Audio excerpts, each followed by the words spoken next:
Welcome to On the Edge with April Mahoney Brains. Here, this is the spot where the conversations are pointed, the guests are sharp, and the responses are never dull. Did you bring your thinking caps? Because it's time to put them on. Because the conversation starts now.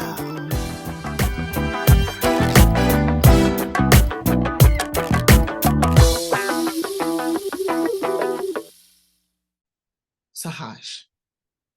That's beautiful. Sahaj, okay.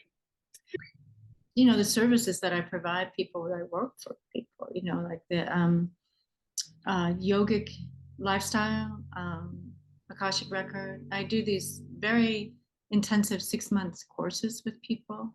So that helps them build a personal practice, release baggage from the past, and optimize themselves so that they're really At their maximum capacity. Well, yeah, and also, but also just have a very strong connection to their spirit and to their internal guide, so they feel peaceful, they feel strong, they feel, which I think is super important. Okay. So welcome to On the Edge with April Mahoney Brains. Here we are back again at your favorite place, the spot. The conversations are pointed, the guests are sharp, and the responses are never dull. Today we have Sahaj, and she offers the art of yoga lifestyle, yoga, diet, Akashic records to guide you to full embodiment. What does that mean? What does that look like? What does that feel like to be totally immersed in your body, to be aware of the present moment, to be conscious, to be actually interacting with the breath? You know, the breath was our Creator's very first gift. When you have a baby, breathe. When you are running, breathe. When you are anxious, breathe. The breath controls everything. The first breath is life. The last breath is death. So we're going to connect with that on a much deeper level as we talk to Sahaj. Welcome her to the edge. How are you, beautiful soul? I'm well. Thank you so much for inviting me. It's really nice to be here with you, April. Yeah, it's nice to have you here with me. You know, I went through and I looked at your profile, and it just seems like it just flows. It just seems like it's real easy. When did you become awakened to peace and solitude? Well, you know, my name, Sahaj, as you say it, it means ease or flow. So it's your essence, and it's me at essence. I was always a person who's very still, um, you know, quiet, that sort of thing. And people would assume that I was peaceful, but internally I had a lot of anxiety, a lot of energy. So I struggled. I struggled in relationships. I struggled in being peaceful. I had a lot of dreams that were very tormented and that sort of thing. So I was struggling as a person, and I got sort of to a crisis point, and I met a teacher, and she really helped me come to peace with my life, accept what was going on, and I realized that I needed to, you know, like, she was talking about internal dialogues, and she was saying, I don't want you to ever think that thought again. And I was like, well, how am I going to do that? Because now she's just made this pink elephant in the room, and, you know, how can I not think about that? But so I said, well, I have to become the Buddha. So I took a teacher's training for yoga, and that really started the deepest dive for me to becoming peaceful.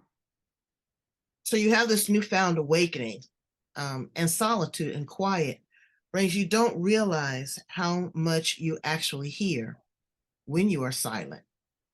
And I'm getting ready to go on a trip. When I come back, I am going to do my first vow of silence. I'm going to try for 48 hours not to speak, but only hear. My friends have went to these retreats where there's no talking, no TV, anything. And I said, girl, I don't know how you survived it. But quieting the monkey mind is very important when it comes to yoga. People are more concerned about the poses and the postures or what someone else is doing, but not really connecting with the breath and the spirit, because yoga is preparation for meditation. Tell us a little bit about how you work with your clients to get them in that state of Zen themselves. Well, you mentioned so many things and it's so beautiful. The first thing that we do is I offer public classes and I teach a form of yoga called Kundalini. And it uses breath in so many different signatures. And that's one of the first things we do is teach breathing. And, I think mastering your breath is a lifelong um, experience. And there's so many, like you were talking about, the first breath, right? The first breath when you come out of, when you have a baby, or you are born and you have that breath. Well, if you're in fear and anxiety at that moment, because you've picked up a lot of fear and anxiety from your mom, that's going to play out through your life. And so, in the work that I do with not only the yoga, but also Akashic Records, we can start to undo that. So, one of the first things we do is start with long, deep breathing, start with teaching these breath signatures that we have in our practice. And that is, and connecting your breath to the movement. But I also like to work with people more deeply to feel what they feel when they're breathing, so that you can be present with what's going on and not resist or try to get away from. I think so much of what we do is about resistance. I don't want that. I totally get what you're saying. The restriction. When you breathe into, I love what my yoga instructor says, okay, now take the breath into that body, feel your body, feel where you are at this time. You would not believe how much more expansive you are. Your body just relaxes because we're always so tense. We're always in that fight, flight, and just to be relaxed and just to be easy. But it's odd. The world is so angry. I'll use the word right now. They don't appreciate peace. They don't appreciate nothingness, just nothing. Silence, listening to the birds, feeling the breeze on your face, the no taste of water. They don't appreciate the simplicity of life. And that is a heightened sense of awareness. You get into this meditation state. I do it. I see psychedelic colors. Beautiful. I can take myself down. And when I bring myself up, I just feel renewed. And you hear God. You really do, and it resonates in your soul. I know now they're doing a lot of this with children.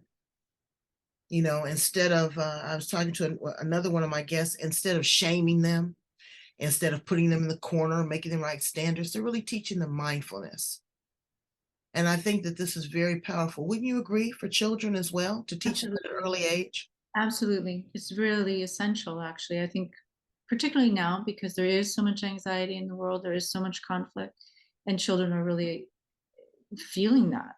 They're so sensitive, and it's natural. They go like, oh, yeah, this makes sense. And, they know that it calms them down, and then they can teach the parents. Right. But again, being born, coming through the birth canal is traumatic. It is. And as we live our life. So if we work on that and pay attention to it, it also encourages us to be a much kinder person to other individuals, to be more empathetic and sympathetic, and to extend ourselves because we understand what it is to be in that flow. Talk to us a little bit about the Akashic Records. How did that find you?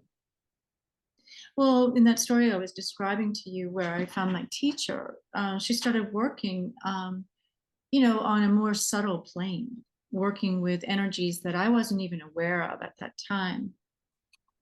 And it was such powerful work. It was so deep and so powerful and so life transforming that, and very challenging at that time. But then about 6 or 7 years ago, I came across a modality to learn the Akashic records myself.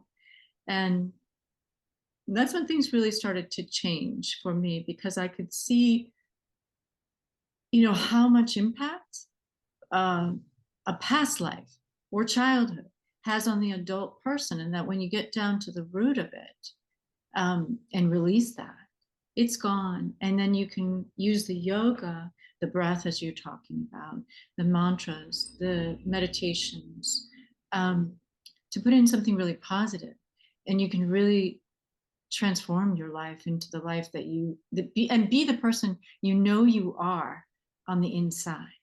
Because this quiet place, even though you talk about people being angry, it's true, but they know in them there's a place that is watching them. It's called the witness consciousness. We all have that. It's a little voice that says, why did you do that? What are you doing? If we wake up to that consciousness, to that inner consciousness, it starts to wake us up to, what we know innately is what's right, what's wrong. If you've, so that's how I came to the Akashic record. What are the Akashic records? I mean, I know how you came to them, but how do we use them for because everyone's journey is different, very individualized. That's true. So you work with a person. Tell us a little bit about entering the Akashic records. I don't think people really understand fully what that is and the potential that it holds. Sure. Well, people think of it as they call, colloquially, people will say it's the book of life, right? But really, you have to understand the subtle anatomy of the human being. We have a soul and we have a subtle body. And that subtle body is it looks, like we might even call it a ghost. Like when you go to a movie, you see The Sixth Sense, and there's an impression of a person that's transparent and moving across the room and closing the door, or not trying to interact with people and can't interact with people. That's the subtle body. It's a projection of the mind of that person who doesn't know that they aren't alive anymore, right? And so that's one way of looking at the subtle body. And that subtle body, everyone has one. And it goes with the soul. When we die, we transmigrate, unless you get stuck on this electromagnetic field. And that's what we call a ghost. But that subtle body carries all the impressions, all the life information, all the thoughts, all the emotions that you've ever been through. And according to yogic philosophy, we've had 840 million lifetimes. That's a lot of information. It's way more than the internet, but you're carrying that. It's in you. And it, if it's dropped into the subconscious, it's going to be the pattern that runs your life. And we all have them. We all have impressions, emotions that we, trauma that we had at childhood, because childhood is just trauma. Like we were talking about, just coming down the birth canal is really traumatic. Coming out, taking that first breath. But the impressions in your subtle body include the ones that you got in the womb from your mother, what she was going through, what she was thinking, what she was feeling. And some of those you take on, and they're definitely not yours, but they might put fear in you. Like, if she's struggling, that's going to be part of your journey. And when you come out and you take that first breath, if it's filled with fear or anxiety or constriction of some kind, you're going to have that pattern. But what I do with the Akashic record and the yogic work, we can undo that. We can change the patterns. We can really rewrite. You can rewrite your destiny. And so these tools, they go far beyond what most people think, like, oh, I'll be flexible. Oh, I will be peaceful of mind. Well, you're going to have a much deeper relationship to yourself, a much more loving, compassionate relationship to yourself that you can then extend out to others. And you will release serious pain that you think is you, or what you communicate with people, or you may not even be communicating, but people are responding to it because it's a Right, vibe. because it's your aura. It's what you exude. It's what you're exuding, exactly. And I have to ask this question in all transparency. You make it seem so beautiful and blissful and peaceful. But with trauma comes fear and anxiety because you're meeting a new you. That's You're true. meeting this person or persons these lifetimes that have had other traumatic experiences. Do you continue to work with your client to help them settle into their new suit? Absolutely. Yes, that's one of the things that I do is I work ongoing with people and I do energy healing to help them integrate. And I've worked with lots of in different situations. I've worked in a study for anxiety, which we did through Harvard. I live in Massachusetts, and it was in Boston, in conjunction with the hospital and Harvard University. And so I saw people with acute anxiety coming in. And it's in this process, it's got to be that you're ready to let go of victim consciousness. It's ready that you're ready to take responsibility, full responsibility. What for what we do at soul level is we make choices, we make contracts, we make deals with people that are going to play specific roles and that we are going to go through certain challenges, and we have to accept all that, and then we can transmute it. But so it's an empowerment process, and it really is a co-creative. If someone wants to stay in victim consciousness, or they want to stay unconscious, or they want to stay angry, that's not someone that maybe I want to work with, or they want to work with me, because they're not ready to let it go. But if you're ready, this is a really powerful um, way. And it doesn't mean that you have to be a yogi. It could just mean that your children are struggling, or your relationship with your husband is struggling, but that you're open. Mhm. Now, speak to the person that is confused and concerned that this is in contrast to their religious doctrine or their religious belief. Because if you're open minded, I'm not saying that people are closed minded, but some people are. But if you're closed off to it, again, as Sahaj says, you may not be ready for this. But speak to that person that feels that it's in contrast with their God, their religious belief. I think it could be an enhancement. What do you think?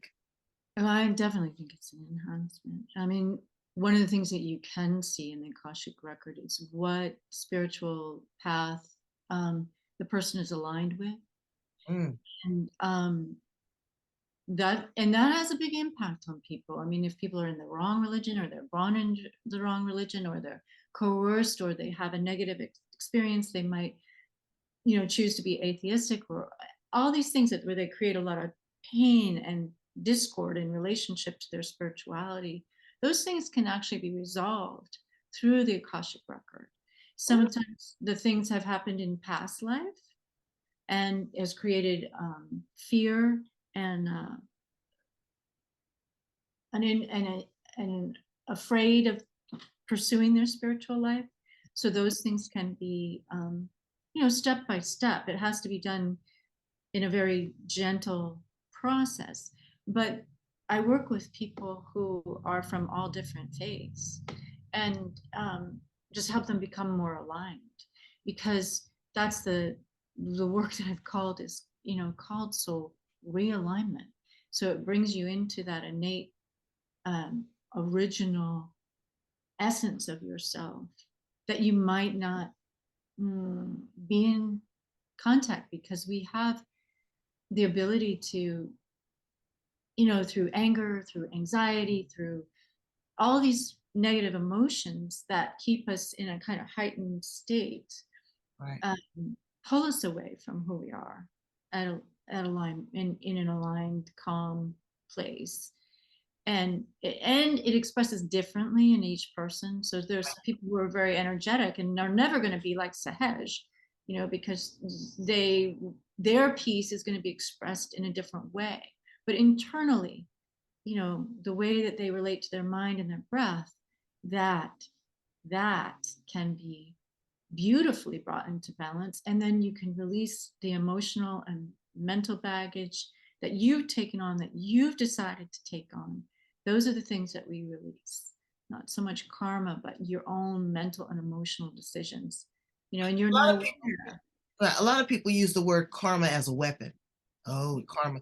But karma is a place of learning and teaching and awareness. It's not a place of reflective punishment. You know, Well, I karma is really simple. It means cause and effect. So if you take an action, it's going to have an effect. And that sometimes, it could be far reaching that karma won't um, maybe come to fruition for 2 lifetimes, right? But any action that we take, unless it's in a total alignment with the infinite, is going to have an effect, right? And so that's all it means. It's very simple. yeah, because people will say, oh, karma's going to get you if you do this and you do that. Well, you know, I get it. If you mix up the cake batter and put it in the oven, it's going to rise.